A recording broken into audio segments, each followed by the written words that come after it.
What's up everyone, Lion Roar here, and it is September 1st, 2023, and you know what that means. We have a new Hero of the Month in Empires and Puzzles. It is AREAX, a horse wizard. So, let's talk about her.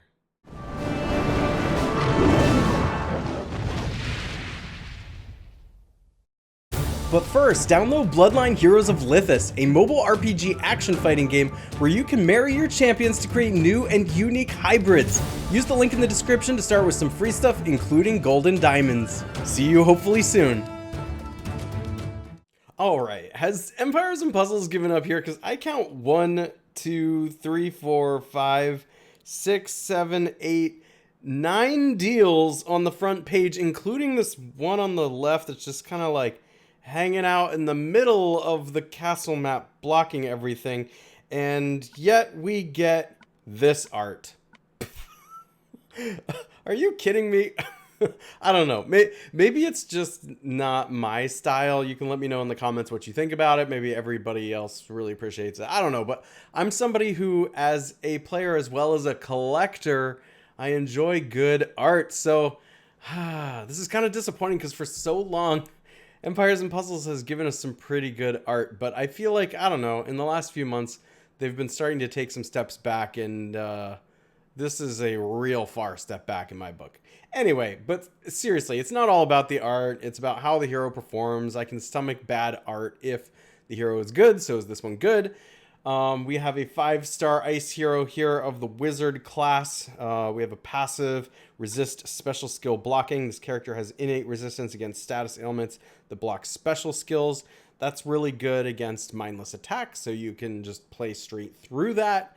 Really important, as we're going to see, because I think, sneak peek, we're going to see that this is a good hero in the rush attack wars.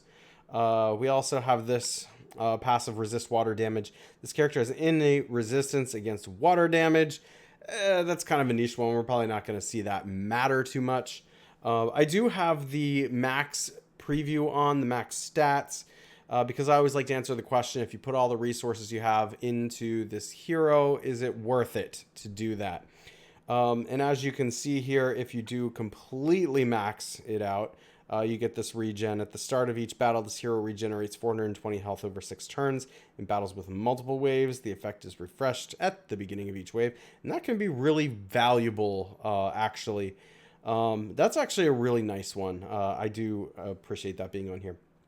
All right, if you fully max this hero out, you have 1,191 attack, which is ridiculous. That's amazing. You have 994 defense. In this day and age, that's just okay. And HP of 2,214, which is also really good. If I turn that off, that's 871, 747, and 1687, respectively. So this is a beefy hero. And the way the defense and the HP works here, I just want to take a moment on this one, because I usually don't like to see lower defense, higher HP. Traditionally, I like to see higher defense, and the HP can be whatever you want it to be. But in an age where there's so many statuses that are dealing damage over time, and in fact, we're going to see that with this one, then a lot more HP is important, because you can protect the hero with defense all you want from direct damage, but if you go up against a team that has a lot of statuses, well, they can just kind of melt you away. This game is so fast as far as firing specials in this day and age that if you go against a direct damage team, the match can be over really quickly. But if you go against a status team, I'm talking both positive and negative statuses, those matches can get drawn out. Sure, everything fires really early and the match could be decided seriously still within 3 turns, but you got to go the full 20 turns to play it out. Anyway, let's take a look at this special, because it's not super new, but we know it's good. And that is, this one's called Radiating Frost. Slow speed. I don't love that. I don't love that it's slow speed. Again, this day and age, everything is so fast. Like the first 3 turns seem to determine most. It determines at least the trajectory. It's hard to come back from that. You can come back from like a bad board, but it's getting harder and harder. So I don't love slow speed because it just makes it that much more of a challenge. I do have to knock every hero down that has slow speed just a little bit because of that. All right.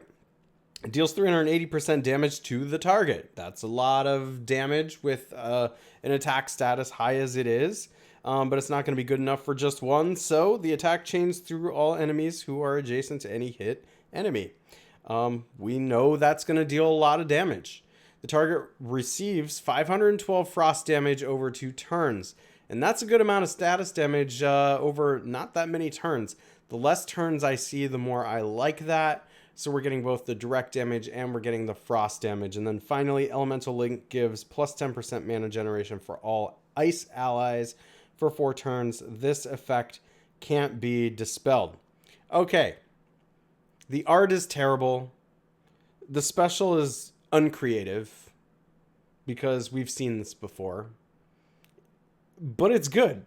It's fine. This is actually a fine hero of the month. I am not going to hyperbolically say that it's great or this is the best hero of the month ever, because it's not, with the caveat that, I mean, power creep is, well, there's been some really good heroes of the month way back in the day, and maybe this one stands up against those, but relatively speaking, against all the featured heroes you see in events in this day and age, this is fine. It's not great, but it's usable. And for those who don't have Khufu, maybe free-to-play players, cheap-to-play players, or just really unlucky players that didn't get Khufu when they tried, here's a great option. And I think where we're typically going to see AREAX uses on offense, and primarily in rush attack. Just because, I mean, and rush attack is, you know, you really need good heroes for that particular format, and you do get to use the heroes a lot. I just don't think we're going to use AREAX everywhere.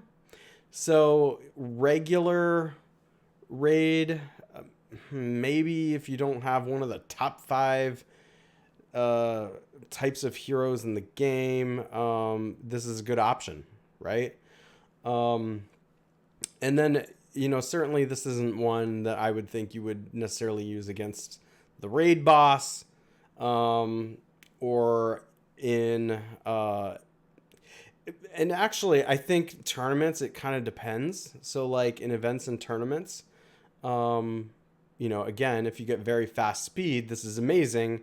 And because of the area of effect type of damage, you go again in an event and it's going to be a lot better. So, yeah, useful in some places, not in others, mostly on offense. I think she's going to have a real hard time succeeding on defense. That really limits the grade I'm going to give her too. So being slow, not primarily used for defense, those are hits. She's a very strong damage dealer.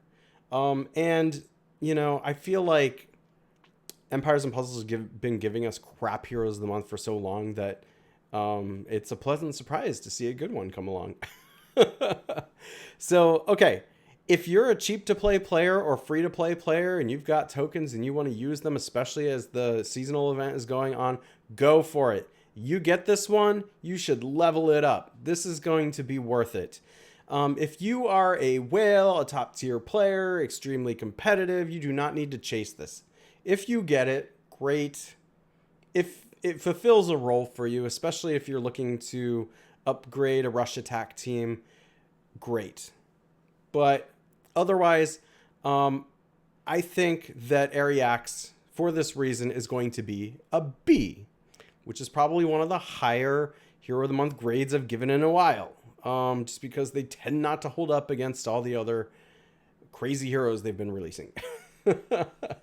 It's nice to see them show a little love to the Hero of the Month. I wish they would do that more. In fact, I think that Empires and Puzzles wouldn't have such a problem retaining players if they would just make the Hero of the Month a little more enticing. But that's just me. What do you think?